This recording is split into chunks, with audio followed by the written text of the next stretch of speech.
Hi everyone, I'm Lisa. And I'm Nick. And you're listening to It Takes Two, the podcast where two people take two movies with the same plot or premise and watch and discuss them. And in this episode, we are covering 1995's Clueless and 2020's Emma. Yes, so this is a Valentine's Day episode, which I didn't realise when I chose these two, that the 2020 Emma was released on Valentine's Day, so the makers of the movie also thought it was Valentine's worthy. Yeah, these are both pretty straightforward adaptations of a Jane Austen novel, I think. Yeah. There's a lot of similarities between the two of them, even though the era they're set in are vastly different. It's sort of weird to me that this sort of era of history, when I'm talking about Emma, of course, obviously the era of history where Clueless takes place is also Interesting. It's weirdly romanticized, and I find it mildly disturbing.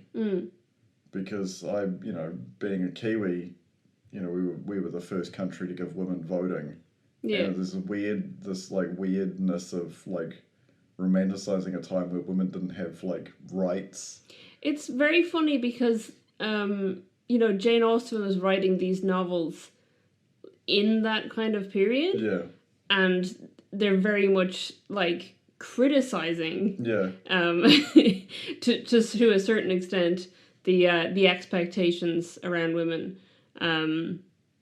So it's funny that now people look back at them, I think Bridgerton is set in that era and people really romanticize that. I've never watched it. Yeah. But even Pride and Prejudice, people think of the costumes and how pretty it is and stuff without actually analyzing the text or the adaptations. Or the era that it took place in. Yeah. Where we're focusing completely stories on these very, very wealthy white people. Mm-hmm. And it's really oh, cool. Yeah, we'll have to do a Pride and Prejudice episode at some point. We'll just decide on some adaptations to do.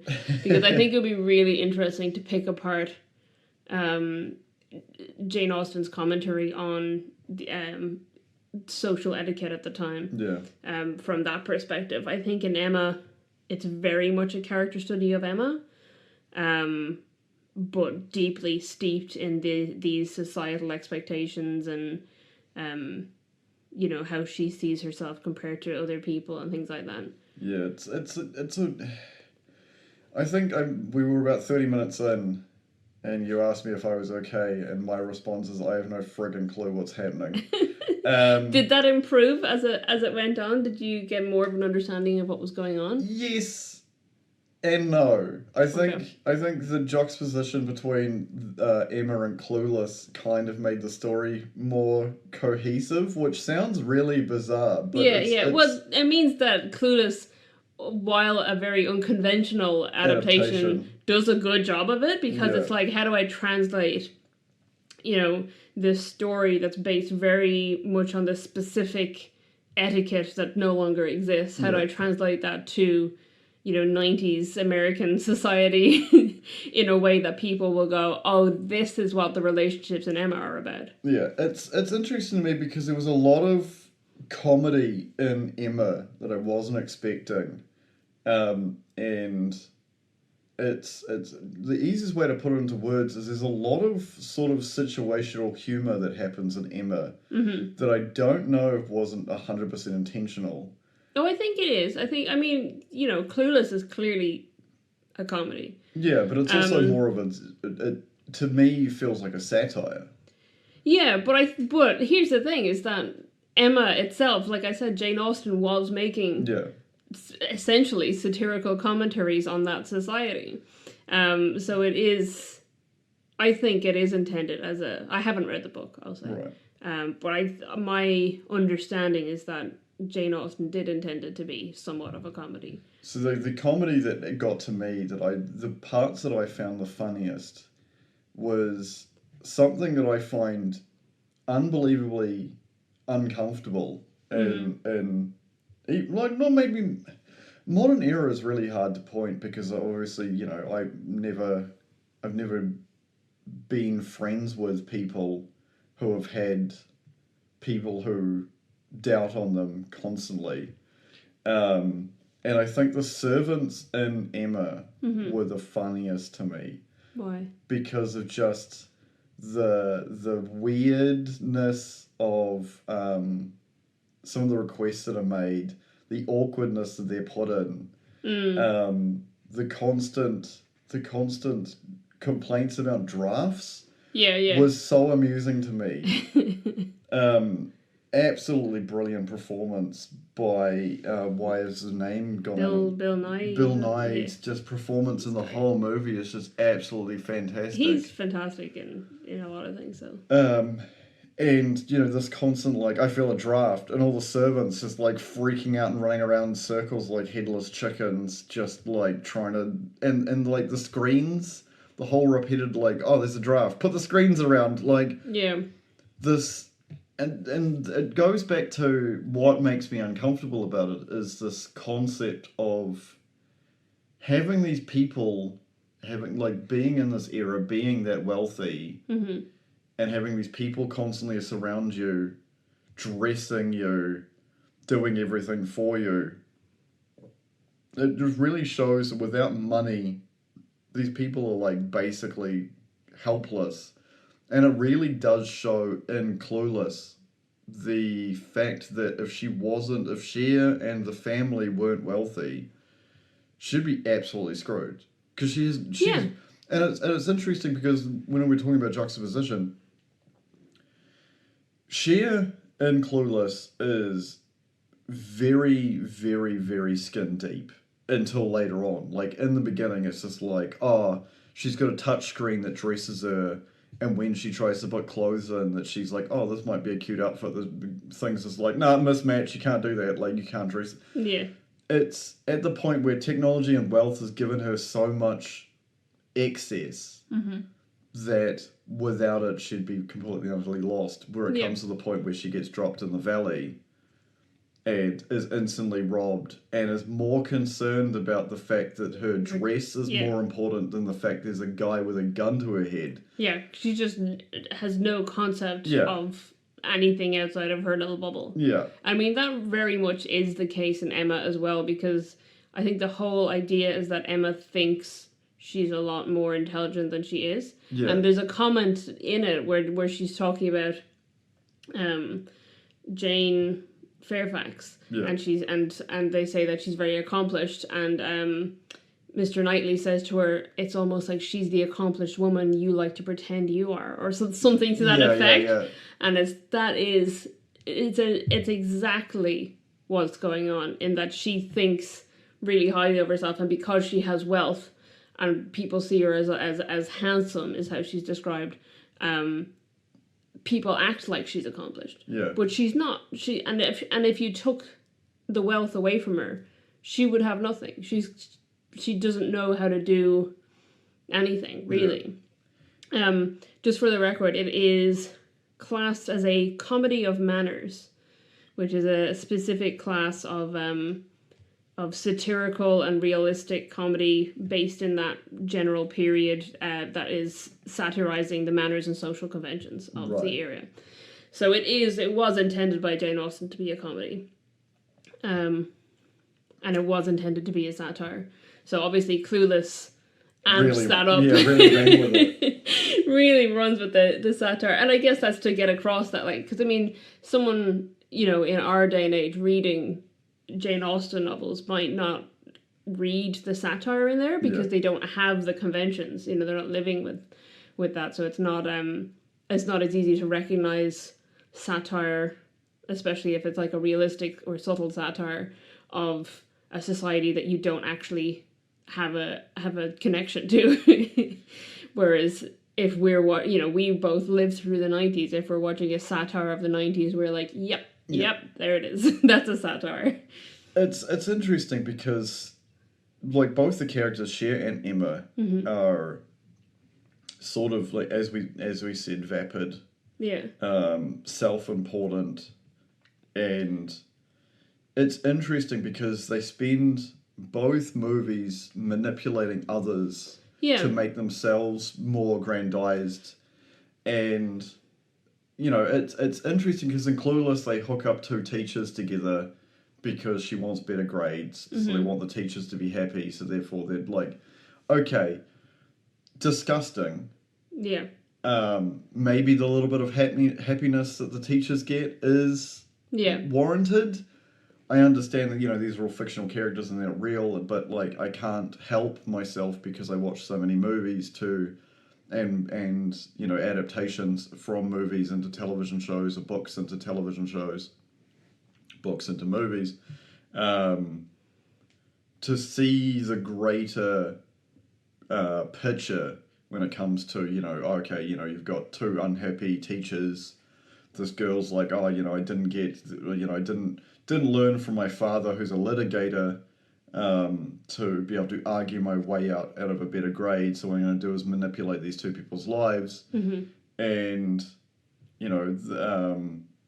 so for my own benefit, without the consequences of knowing what happens, they're just teachers. You don't know what they do outside their lives. Yeah. And, there is a possibility that maybe that the intention was to, make them happy so you get, better grades, but, you have to look at the grand picture of it. Where in Emma, her matchmaking is what she's doing, is not only detrimental to what's going on within the greater scheme of, like, the people they're involved with, but it's also because of the Thai character that's in The New Girl, not the show, the New Girl in the school, and in Clueless. In Clueless. And Harriet. And Harriet is this, I'm not going to let you be happy at my expense, so I'm going to destroy you, but it's only because I'm trying to help you because I'm your friend. Is this weird, disgusting, like, behavior. Yeah, it's not, I don't think in either case she's trying to destroy her. I think in both cases, and I mean, they say it outright in Clueless, that she's taking her on as a project. So she's viewing her as a project rather than the person, and she's trying to build her in her own image, essentially, and match her with the person that she views is suitable for her. Or equal to, her value. And it's, it's interesting because obviously how they do it in Emma is that Harriet, doesn't have, she's not of noble birth, essentially. No one knows her ancestry. They don't know who her father is. Yeah. So she doesn't have this level of status that Emma has. And she only gains any amount of status by being Emma's friend. Yeah.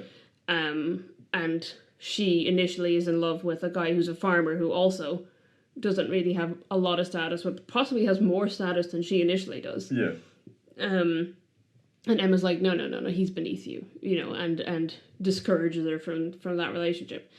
And in Clueless, you have the setup that, Brittany Murphy's character Ty, when she comes into it first, like basically asks them, do they have any drugs she can smoke? Yeah. So it's set up instantly that she's a stoner, even though they don't cop it. They're like, because she asked for herbs, and they're like, oh, we don't have any tea. Yeah. And the guy that she's interested in is also a stoner. Yeah. So it's setting up right from the beginning that, hey, these guys are at the same level. But because Cher has decided this is her project, she's going to make her one of the popular kids, and she can only date one of the popular kids, she just totally dismisses this guy who actually is not only of equal standing, but has similar interests to Ty. It's the characters in Emma are fascinating because it is such it's alien to me. I didn't grow up wealthy, and I'm also a Kiwi, so this whole, like, classism system it was just based on school zones. That's how you had friends, as everyone sort of lived close by because there were so many schools. And it sort of went into adulthood as well because, you go to high school based on your school zoning. And usually the school zoning's based on what's the closest school, and therefore if you have lower cost accommodation, cheaper rent, cheaper mortgages, you tend to end up with the same people that are in the same sort of financial situation you are. There are some outliers, like friends of mine went to the school that I went to because the older brother had made such a, what's the nice way of putting it, impression on the faculty that they were like, yeah, we're not gonna because take more of your kids. yeah, just along the lines of the parents deciding, hey, look, your brother did some damage to our family name, so we're gonna give you a fresh slate by going to another school. Right. So yeah, it is interesting from that point of view, but it is very alien to me of this concept of this high tea society and women in waiting, and maybe that's just my modern era. My modern women should be equal to men, not be walking around being oh, hello, oh yes, no, your standing is lower than mine, so therefore I can't talk to you unless even the church sequence, the first church sequence to the second church sequence. Where her close friend's getting married to a far older man. She was in Game of Thrones, right? I'm pretty sure. Which one? There's a lot of British actors. Yeah, true. It's not going to help. Mia Goth. No? Mia Goth? No, sorry, that's the wrong person. She was definitely not in Game of Thrones. She's in a lot of horror these days. Trying to find it, sorry. No, it wasn't Fairfax. Who's the person that gets married in the first place? She was their maid, wasn't she? Mrs. something, and she marries Mr. Weston. So she might be cast as Mrs. Weston. Is that right? Oh yeah, you're right. She was Yara Greyjoy. Yeah. There you go. Yeah. I didn't even cop that. Yeah. And you have this sort of relationship where the Emma and her father get the front pew of the church, and then it's this weird relationship where I don't know the what was the religion of it? What was it? It was because they're not Catholics. No, they'd be Protestant because the Reverend is allowed to marry. And then he's attracted to Emma. It would be Church of England. Yeah. I want to divorce my wife. Yeah. We're going to go change the church and have a war. So it goes from this thing where he's attracted to Emma and she's just what, get the hell away from me. Which I thought was a very interesting scene. And then, it comes back and then he's got a new wife who's bizarre, and he's just completely checked out mentally for the rest of the movie, which I thought was bizarre. Yeah, and in both cases, it's the guy. I think his name is the same, but Elton, isn't it? Yeah. In both cases, that it's the person that she tries to set up her friend with, so Ty or Harriet. Yeah. And the reason that she gets them to dismiss the guy that they're actually interested in is to pursue this guy who it then turns out is interested in Emma / Cher. Yeah. Which, and then she's like, oh shit, I gotta go apologize to this person because I've messed up their life unintentionally, when it turned out that this guy wasn't even interested.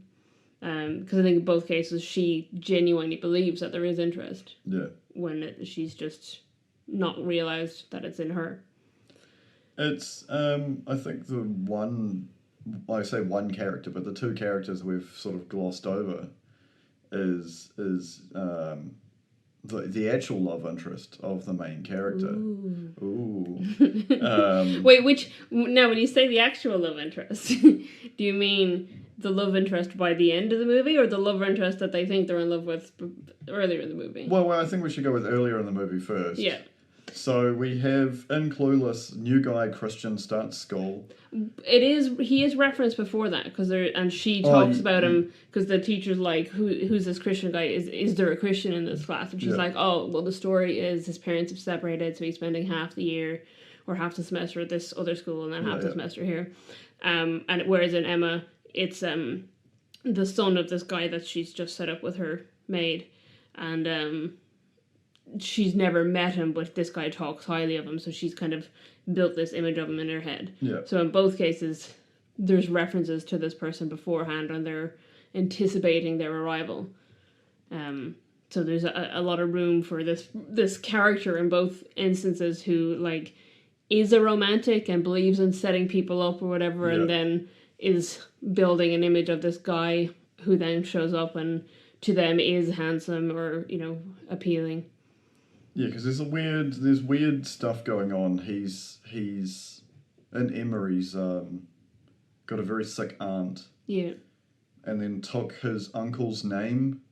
Yeah, I think the idea is that his aunt and uncle don't have any heirs of their own. Yeah.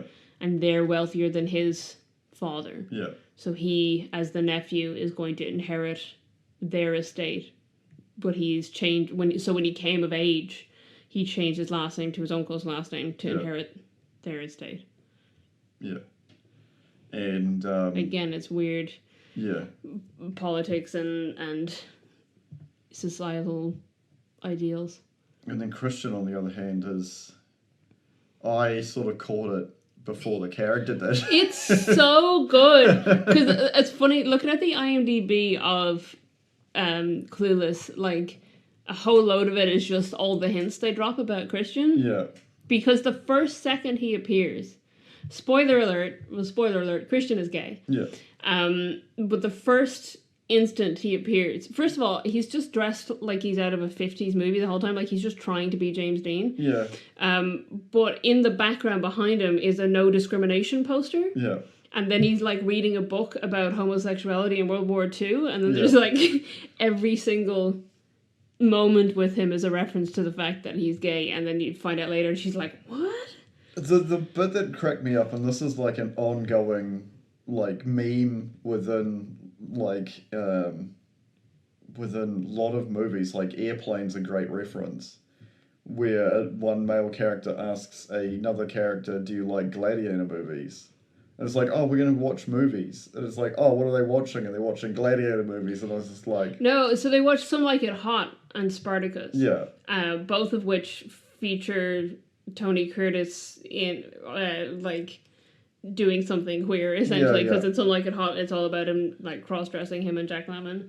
And then in Spartacus, what does she call it? She doesn't even call it Spartacus. I don't know what she calls it something really weird. Yeah. But they're, like, I think this particular scene they're watching even is, like, two men trying to seduce each other. Yeah. And she's, like, trying to hit on him, and he's totally engrossed in this film. And I love that the way she phrased it as, he has a thing for Tony Curtis. It's like, yeah, I think he does have a thing for Tony Curtis. I think you're right. It's it's so funny watching something that's just so, like, because I think in the modern era people are more outward with their sexuality. Mm-hmm. And the confusion is on her part mainly.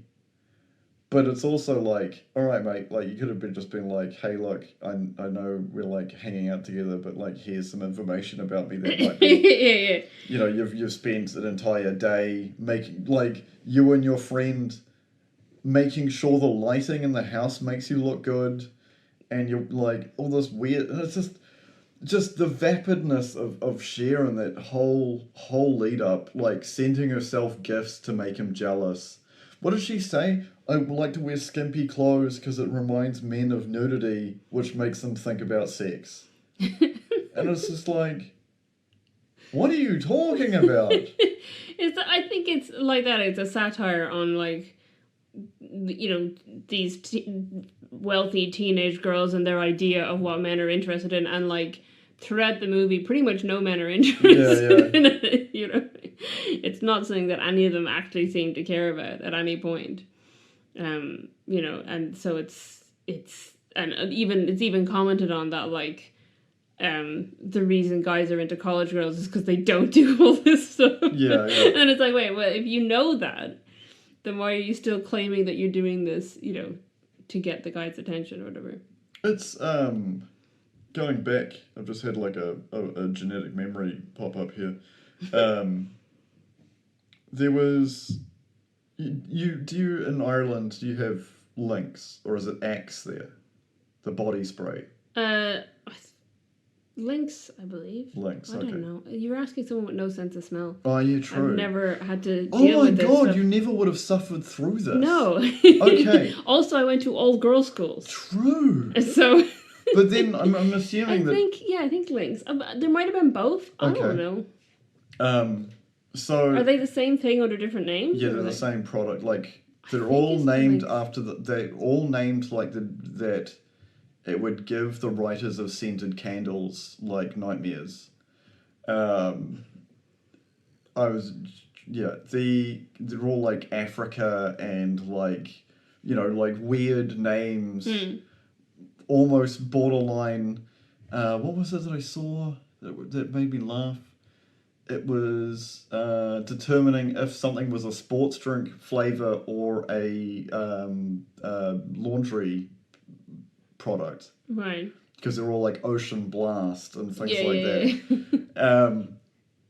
The point that I was trying to make, which has now completely gone out of my head. Oh yeah, what I thought you were going to talk about was like this image of teenage boys wearing this sorry overspraying this horrible stench that no one is appealed one, like, to the point where because after every time you do like PE physical, any form of physical education, or after class, all the boys would just like douse themselves to the point where their skin was literally wet. Shower in a can.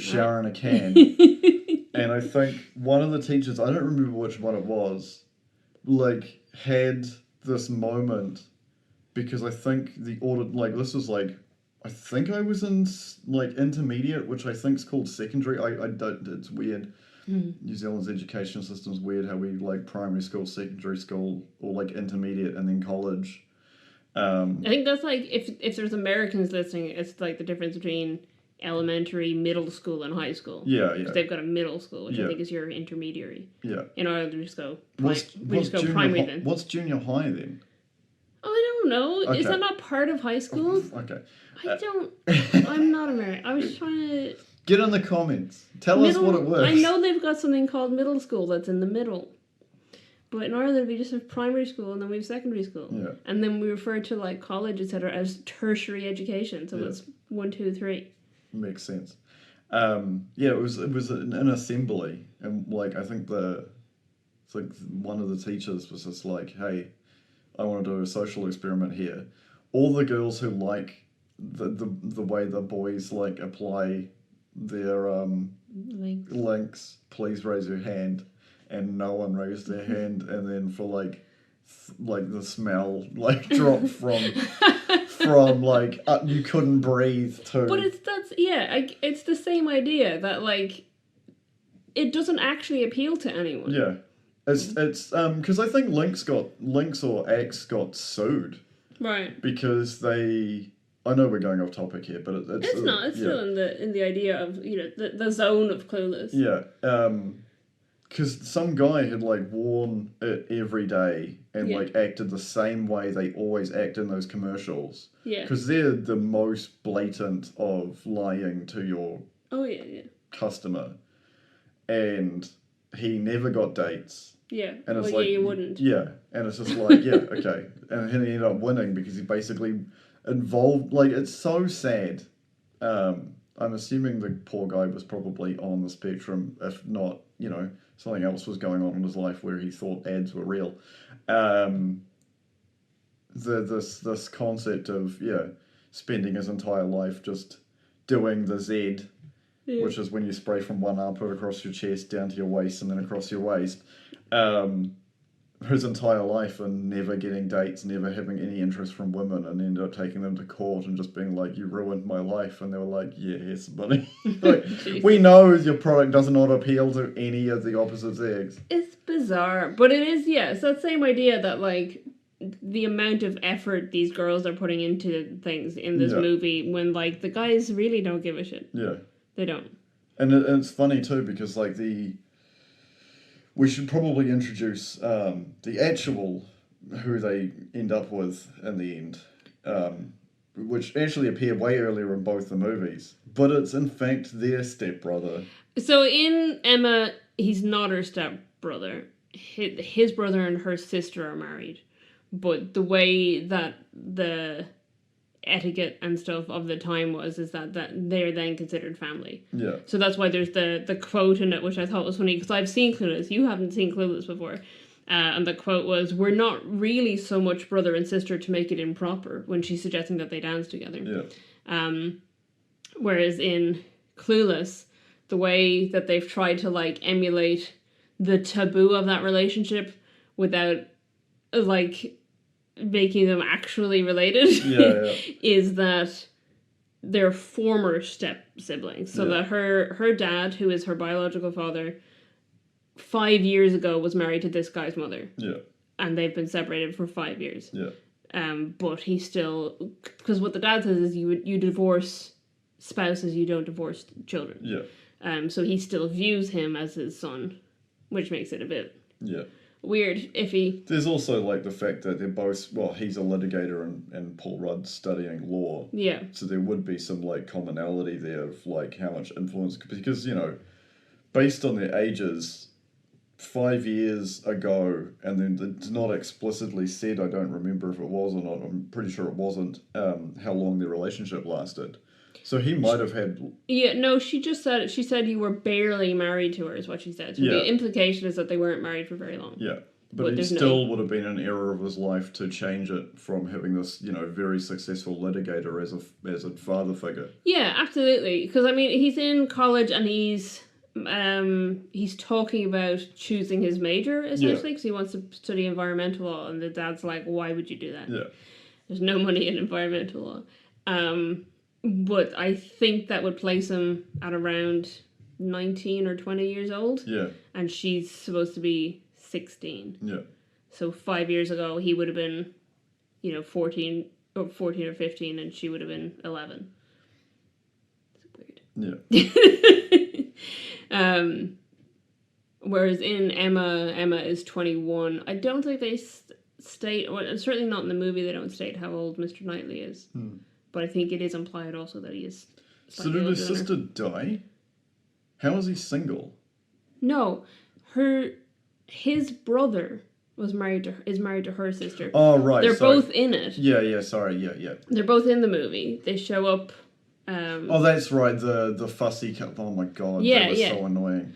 Yeah, they're not. I was like completely focused on Bill Nye's performance that entire scene, and just like lost everything else. So they do visit, and it's never really outrightly stated, I think, what the relationship is there, but he's like standing. So Mr. Knightley is standing over the other guy's shoulder, or whatever, and I think they do refer to him also as Knightley. So he's but I think because he's inherited the estate, I think, himself. Yeah. Which would imply probably that the brother who's married to her sister is the younger brother. Yeah. And it's Emma's older sister. So there will be somewhat of an age gap there, but they're both in their early 20s, I think. Yeah. And yeah. But like that, if they were married, if the brother and sister were married for a few years, then they also would have known each other since they were teenagers or whatever, or been considered family since they were teenagers. Do you know the thing that I found the most disgusting about Clueless? What? This is going to sound really weird. It was the use of fridge drawers. Did you pick up on that watching it? I wasn't paying attention to the fridge drawers. So in the two, when Paul Rudd's character is like in the house. Oh, you mean when they just had the fridge drawer out on the counter? Yes, but did you see what they were like? It was just full of like chopped carrots or something. One was full of chopped carrots, and the other one was like pre-folded sandwich meat. And just like, loose in a drawer. But no, it's not loose. It was like perfectly. It was on sheets. It was all perfectly arranged, and I was just like, "What are they doing?" What, like, she spends half the movie talking to her dad like she's, like, looking after a person in a retirement home. Yeah, I mean, I think you have to drink the juice, it's got vitamin C, the doctor said, you can't eat this daddy. Which makes a lot of sense in Emma. Yeah. Because the father is obviously has something wrong with him that she is caring for him and she can't leave him alone. But I guess in Clueless, they're trying to have the health situation, but there'd be there's no equivalent of that, like inheriting the estate. Yeah. So he has to be earning money in order for them to have that wealth. Yeah. So they have to try and balance that, he has health issues that she has to look after, plus he is working enough to be wealthy. Yeah. It's a weird balance. So it ends up with a bit of a strange relationship going on there where you're not even sure, like, does he want her to be doing this? But then later on he's like, oh, but you look after me so well. And it's like, okay. It's the thing that I find it was so bizarre to me because for people who are adults who are listening, who realise that the ideals when they were children, what's the joke, the meme that always pops up is fruit and vegetables go off a lot faster when you buy them yourself. Mm-hmm. Like, you leave a carrot that you don't use in the back of the fridge for a couple of days and it's now, like, made out of, like, it might as well be, like, the same consistency as a hot dog. It's all floppy. And, yeah, exactly. And there's this concept that they are so wealthy and clearly have people looking after them that they would just fill an entire drawer with carrot sticks. Yeah. So someone had to sit there and, like, because you can't buy them. Like, you can't just go, well, maybe you can in super rich, like, LA land. Yeah. But, like, if you went to a regular supermarket, you can't go to, like, that was one of the things that blew me away over Christmas when I was making food for us and your family. Yeah. Was, like, pre-grated carrot being available at the supermarket. It was New World only. Like, my mind was just like, oh, sweet, this is so much easier. I friggin' hate grating carrots. Sorted. That's an ingredient in the salad that we're having with our dinner. I mean, I've definitely bought, like, pre-peeled and chopped carrot sticks in supermarkets as well. But they come in a bag. Yeah. I wouldn't then empty them into a drawer in my fridge. And not to mention the fact that they would be, like, maximum, like, 500 grams. And we're talking, like, an entire drawer that is filled, like, 3/4 of the way up. So it'd be like 2-3 inches of space at the top of it, filled with probably like 70 carrots worth of carrot sticks. Yeah. And then, the second time when Paul Rudd's like making himself a sandwich, it is literally like, I know it's 95 when this movie's set, but like looking back at it, it'd be like several $100 worth of like cut sandwich. But it's like when she's decided to do like the food drive or whatever, and she just goes and they just have a full cupboard of food that no one's eating, and she's like, "Oh, you don't want this red caviar, do you, Dad?" And just taking whatever she wants out of this totally packed cupboard that clearly no one's eating out of. Yeah. It's bizarre. It's very bizarre. Like I said in the beginning of the podcast, excess. Yeah, I mean, but that's the idea. It's this. It's satirizing these people who were, and the idea.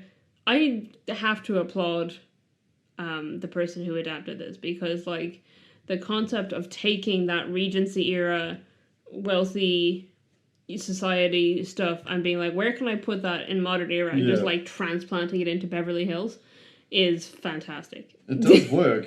It's so good. It's like, absolutely genius. I'm trying to find who did it. I know it is written by the director. Yeah. She wrote it as a TV pilot first. Right. And then it ended up being made as a feature film. Amy Heckerling. Yeah. Just going through her stuff now. Oh yeah, has she done I don't know what else she's done, to be honest. Well, stands out to me were Fast Times at Richmond High. She was a director there. Something I personally don't like, which is National Lampoon's European Vacation. Look Who's Talking, Look Who's Talking 2. She was a producer on Look Who's Talking Now, which I think's the one with the pets in it. I can't remember. They did make a Clueless TV show in the end. Loser. Writer, director, and producer. Interesting. A director on The Office. Yeah, saw that. It was recent. royalties, weird city, not weird a lot oaks. that I've heard of. Yeah, no, I haven't heard of it. But I mean, just I think totally inspired to take that story and put it into that setting. Yeah. And well adapted in the sense that, like, you know, the satire of it comes through, and the relationships, like you said, that the relationships in Emma made more sense to you having watched Clueless. Yeah. Which is exactly what you want if you're making a modern adaptation of something. Yeah. You know, you want people to look at it and go, oh, okay, I get these things. I wonder, are there people who, like, studied Emma in school and were only able to, like, understand the dynamics in it by having watched Clueless? Because I can imagine, like, high school people, like, studying Jane Austen and reading this book and being like, I don't get it, and then watching Clueless and be like, oh, okay, I see. It's, even the fashion of that era is so bizarre to me. What, the 90s or the Regency era? Well, I grew up in the 90s, so I remember the fashion being that bizarre. I always joke and say until the internet, New Zealand was like a decade behind the rest of the world. Yeah. Because everything just took longer to get here, because we're so far away. Even though Australia's right there and is pretty, like, up to it, but again, Australian fashion sense is... I was definitely in some 90s fashion in the 90s. I was a child, though. Yeah. So it's forgivable. I definitely did wear double denim. A lot of bright colours and things, and... Yeah. But it's interesting because you talk about New Zealand skateboarding. And, like, everybody in New Zealand skateboards. Yeah, it's true. There's, like you walk around Wellington, there's so many skateboarders everywhere. I have never seen that anywhere else I've been. Because just everybody grew up with, like, Bart Simpson, and that was the end of it. Like, Bart Simpson is everyone's idol. Yeah. It's, like, I think, going back, did you have tearaways? The like jeans or the pants, whatever that you could take domes the on the off sides, yeah. I never had any. Yeah. I'm aware of their existence. Yeah, that was, like, the biggest thing. Like, you weren't anybody on the playground unless you were wearing tearaway pants. I had those, like, runners that lit up when you walked. I thought those were very cool. That's far too fancy from when I was a child. I thought they were very cool. Yeah, that'd require, like, in my era, would require, like, a battery pack. I remember wanting, but, like, I'm glad I never got them because I had no coordination. Those shoes that, like, you, like, click the heel and like rollerblades came out of them. Like wheelies or whatever. They're not. You don't click the heel. Oh, you do something with the heel of it. Yeah. They're like, yeah. You have to, like, flex it or something, and then and then wheels come out of it. Yeah, I thought they were so cool. So the cool thing everybody wanted when it's similar to wheelies was soaps. Soaps were shoes that had, like, metal inlets so you could slide down rails and stuff on them. Oh, jeez. Yeah, just as, like, OSHA unapproved. Because where you currently work and where I used to work, wheelies were a big thing, and you just see, like, small children just be like past you, and you're just like, the malls were always really bad because obviously, you got, like, that very huge juxtaposition between elderly people who are just, like, out meeting their, friends, and then, like, youngish parents with kids, and, they've got two smaller ones and then usually some other one that's, like, slightly older and more, I'm bored, so I'm going to create havoc. But they were a big thing. You just, like, see kids just, like, zooming through the mall, and you're like, how is this past? Like, because there was so many cool things in the 90s that are super dangerous. Oh, yeah. Like moon boots. For those who don't know, they were, like, boots that you put on your shoe, and they had, like, a mini trampoline. Yeah. So the whole point was like, your legs don't feel any gravity, but you're clearly pushing off the ground, so you're just, like, getting less resistance, so you could hop around on them. But the problem is because of the technology and because of the hard, durable plastic and the material, they were prone to breaking your ankle. As you do. And I think they disappeared very quickly. The other one, was rollerblading a big thing? Yeah, I got rollerblades at one point, and I was not good at them. Yeah. I was really not good at them, and then I didn't use them very much. Yeah. But I did have rollerblades. That was something I got. Yeah, rollerblades became a huge thing, and they make so much sense. And it's just the fact that someone, well, probably a group of people, were just made some homophobic slur about people in rollerblades, and then rollerblading just sort of disappeared. But it makes so much sense to getting around. It's good for your physical health. We wouldn't have to rely on cars. I'd love to live in a society where we just rollerbladed around. Everybody just rollerbladed. It'd be great. But then we need the wheelies, because then you can turn them back into regular shoes. You don't have to take them off. Business shoe wheelies. I would love business shoe wheelies. That would be my go-to getting to work. 100%. Someone needs to get me some business shoe wheelies. Yeah. And then that's gonna be me sorted. That's my to and from work. I'm just going to wheelie. It's fantastic. Well, there's some nostalgia about the 90s. Well, that's going to happen when you watch a movie like Clueless, which is all about the movie. Not that either of us lived in anything as glamorous as the Beverly Hills mansions that they have in. Also, with her wardrobe that, her computerized wardrobe and her touchscreen, CRT computer screen, which makes no sense. Yeah.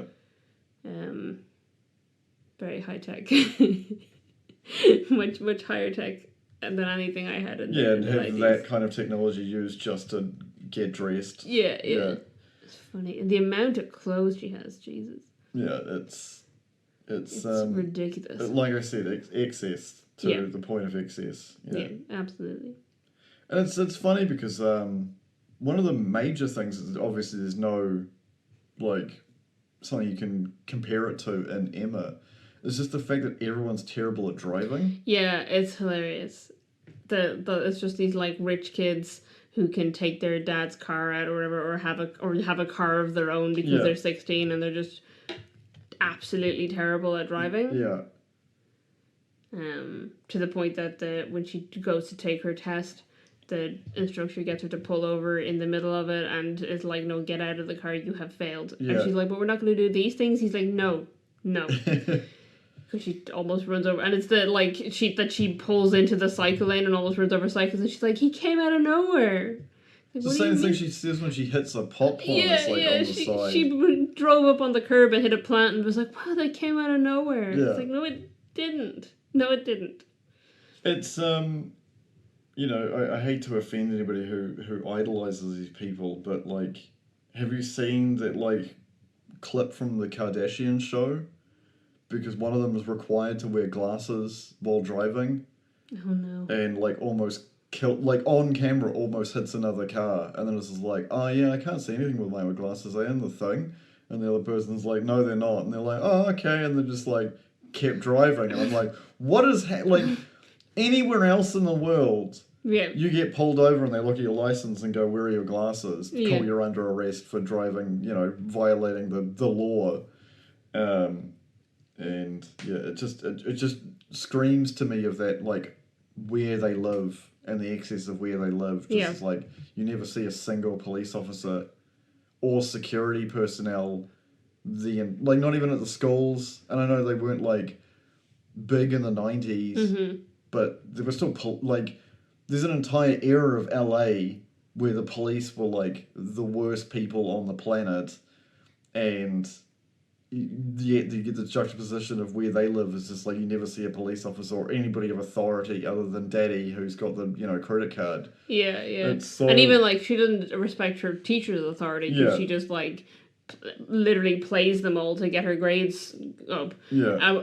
To which her dad is he's I couldn't be more proud than if you had actually done this based on grades. If this was based on real grades, because he's just proud that she managed to actually manipulate all the teachers into giving her better grades.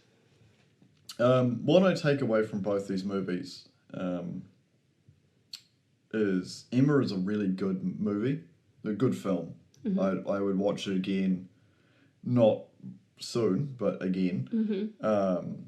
Clueless is like a time capsule, obviously with Brittany Murphy's death, which was very sad because she was very talented. Yeah, I mean even Alicia Silverstone is great, like because that was the first film she was in. Yeah. And she's fantastic in it. And then Paul Rudd, obviously. Yeah, Paul Rudd. Yeah. But Alicia Silverstone's career tanked then very shortly afterwards with Batman and Robin. Oh my god.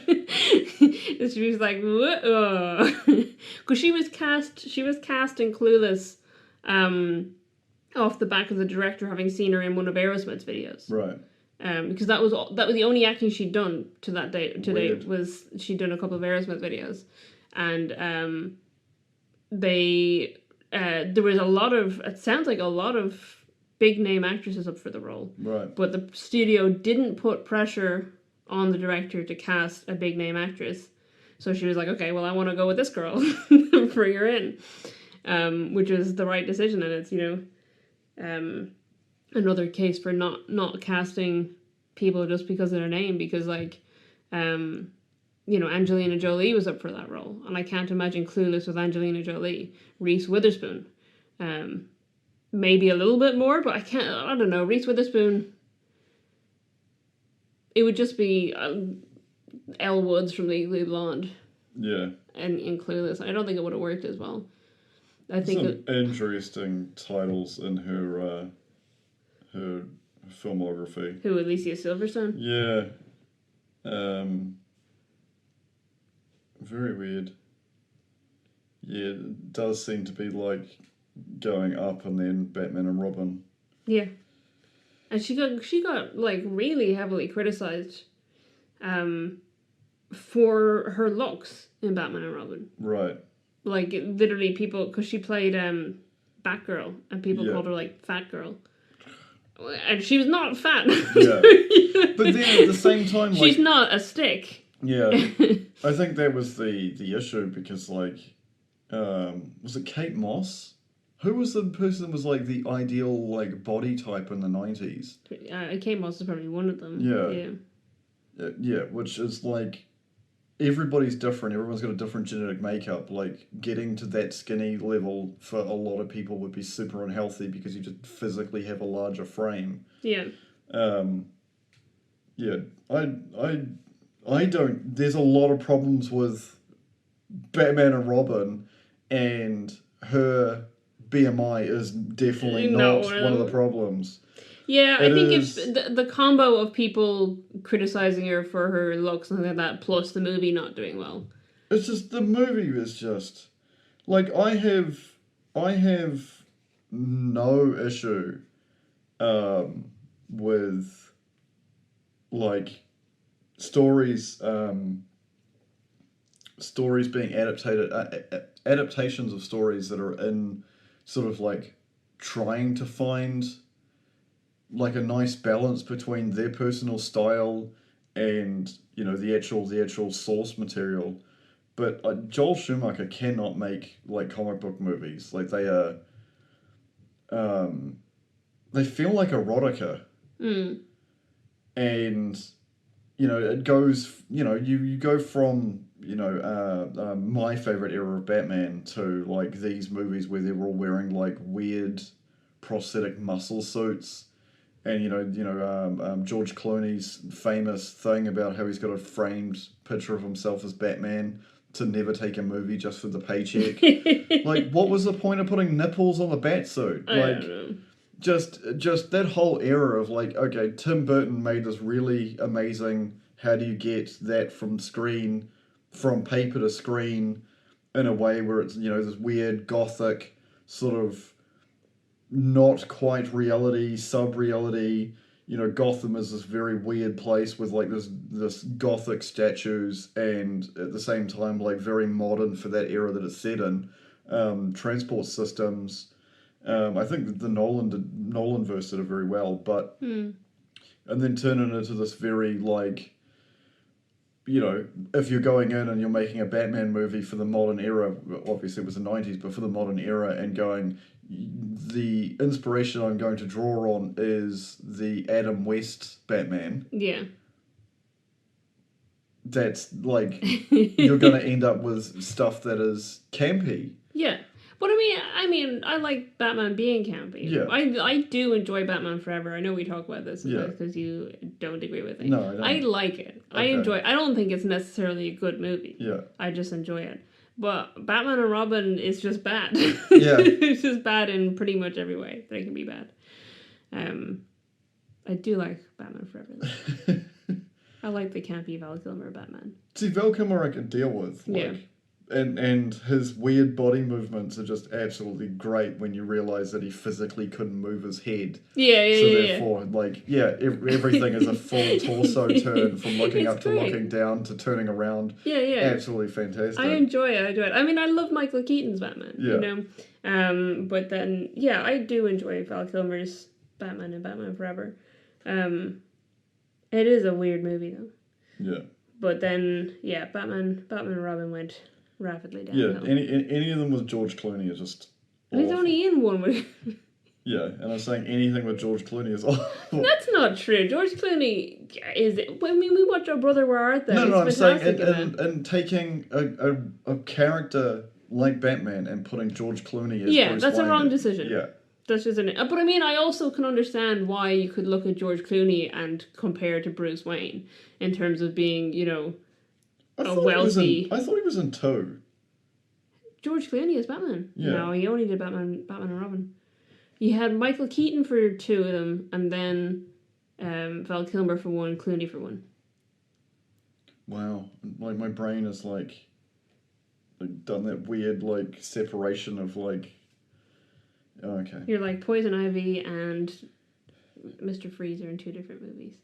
I was going to call him Mr. Frost. That's definitely not his name. There's probably there's so many ice-based villains. Ice is to meet you. In DC. We've gone completely off the tangent now. Yeah. But it's just that whole era. And it's, again, like I was talking about earlier in the podcast of this like weird romanticization of like an era where, you know, people of colour didn't have rights, people of low income didn't have rights, people that weren't men didn't have rights. Yeah, let's romanticize like the worst time for... Yeah, but like that, I think that's people reading things incorrectly. Because Emma is certainly not supposed to romanticize it. No. And I think the film does a decent job of following that kind of satirical, like, look how ridiculous these standards are. But I'm saying, what I'm trying to point out is that without the success of other shows that romanticize that era of history, we probably wouldn't have got like this good of an adaptation in 2020. Possibly, yeah. Like if you imagine this, like Clueless came out in 2020 and... But they did, because they had, I mean, one of the things they did with Emma was they had etiquette experts. Yeah. For example, because the fact that that's a job is mind-blowing. But, I mean, you can understand why. Like, if someone is trying to make a period piece, they want, and it's especially a Jane Austen adaptation where the whole point of it is criticizing and satirizing the etiquette of the time. Yeah. You want to get that etiquette right. Because it came up because there's the scene where they dance together. Yeah. And it's, you know, it's kind of Emma and Mr. Knightley realizing that they might have feelings for each other. And they're the only people who dance without their gloves on. Oh my God, scandalous. They're touching skin. Exactly, which is not okay. And they had to consult with an etiquette expert because they wanted to have them dancing without their gloves on. And their etiquette expert was like, yes, it would be allowed only if it's after they have just eaten. Which is why they have to do it right after the scene where they've eaten. Right. You know, that they've taken their gloves off to eat, and they got into the dance before they put them back on. And you know, the idea was to add some element of sexual attention to that scene, to give you that idea that like these people are being more intimate than they're supposed to be in this setting. Scandalous. Yeah, absolutely. Whereas everyone else is wearing gloves. Do they also show ankle? No, I don't think any ankles are shown in this movie. How dare you? But one of the things that I love about it, about this adaptation of Emma, is that all of the musical performances in it are real. Right. There's no stage performances. There's no, like, recording played over. The actors actually played the piano or the violin or whatever. And the actress, Amber Anderson, who plays Jane Fairfax, when she plays that Mozart piano sonata, she had to, like, relearn the piece because the period-accurate instrument has shorter keys than any piano she'd ever played on. That's weird. So she had to relearn it for different sized keys in order to play it. Because, but I mean, she does it fantastically in the movie. But yeah, I like that all of the musical performances are legitimate. It's the actual actors just, you know, playing those instruments and singing. All the singing is real. What else have I got in terms of trivia? Oh yeah, when Mr. Knightley eventually asks Emma to marry him, he proposes to her. She has a nosebleed. Yeah.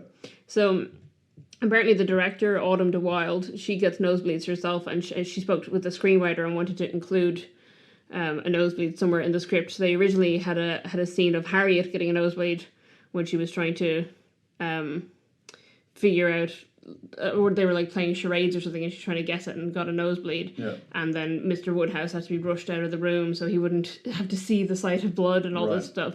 But then they moved it to the proposal scene instead to add a bit of comedy to that scene. Yeah. But Anya Taylor-Joy also gets nosebleeds. Right. They didn't use any special effects. She was able to give herself a nosebleed on cue. That's insane. I don't know how you do that. I get nosebleeds. I wouldn't be able to just decide to bleed out. She says it was her favorite moment in the entire shoot and a really proud moment for her that they did this, and she was able to, like, in perfect timing, just on cue, give herself a nosebleed. How do you do that? I don't know, but my nose feels really uncomfortable now. I can't imagine just like acting in a scene and being like, nosebleed. Yeah. You know? Like, I've heard of actors doing, like, the single tear and stuff like that, but, like, to just be standing there and be like, no, we're not going to need any fake blood for this scene. I got you. And I love that she's, like, super proud of it. I think that's hilarious. For Clueless, one of the funniest pieces of trivia for this, which I think a lot of people know, this is like a well-known piece of trivia about Clueless for people who know the movie. I know you were not familiar with the movie before. Is that the bit where Ty insults Cher by calling her a virgin who can't drive. Yeah. Brittany Murphy afterwards in an interview was like, it's really funny because when we filmed that, I was a virgin who couldn't drive. She's like, apparently Paul Rudd auditioned for, like, multiple different roles in it. So he auditioned for Christian and Elton and Murray as well. Wow. And the reason he auditioned for Murray, who is, as you know, a black character, because he's played by Donald Faison, was because when he read the script, he assumed that he was a white teenager trying to pretend to be a rapper. Right. Which is hilarious. The other thing was for Murray, the reason he has braces is because Donald Faison thought his teeth were too small and he wanted to hide his tiny teeth. So rather than, you know, paying to have all of his teeth extracted and replaced, as you may do if you were Michael Bay, they put braces on him. And he agreed to having his head shaved because he was 18 years old when they did this. Right. But he was already had a receding hairline. So he was like, yep, shave the head. Right.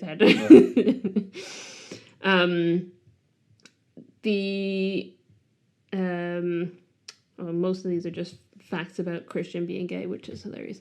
The only other one I have is that Josh, because he's in college, he's supposed to be older than all the other characters, but he's actually 2 years. Paul Rudd is 2 years younger than Stacey Dash, who played Dion. Right. Because she was the oldest member of the cast, but she was only 29, I think. So they're most of the cast are late teens, early 20s. I think the only one who was underage was Brittany Murphy. She was 17. She had to have a chaperone on set with her. Fair. But but the rest of them, I think Alicia Silverstone is like 1 year older than her, so she probably just turned 18 or something like that. Right. The Christian stuff, I'll go through it. So there was the first scene where you see Amy standing in front of a sign saying "End discrimination." And then in that class, he's reading a book called Junkie, which is about the underground society of homosexuality in post-World War II America. When he calls Cher when she's packing for her father, and she's surprised that he called, he's at a museum standing in front of a painting of two men affectionately embracing each other. And then obviously the films that he chooses to watch. Yeah. So they just kept dropping hints the whole way. I do love that Donald Faison's character describes him as Oscar Wilde reading when he's trying to tell them, and he does call him a friend of Dorothy as well, which is quite a common term for a gay man. But yeah, I particularly like that he referred to him as an Oscar Wilde reading friend, card holding friend of Dorothy. For those who don't know, Oscar Wilde would have beaten the shit out of you. So think about that. Oscar Wilde was, yes, a boxer. Yeah. More commonly known as a writer. Yeah. And a poet. Yeah. Do you want to look up budget and box office for these I at all? don't think there's really any comparison. Well, the budgets were around the same, but obviously in different eras. Yeah. So budget for Clueless was $12 million. Budget for Emma was $10 million.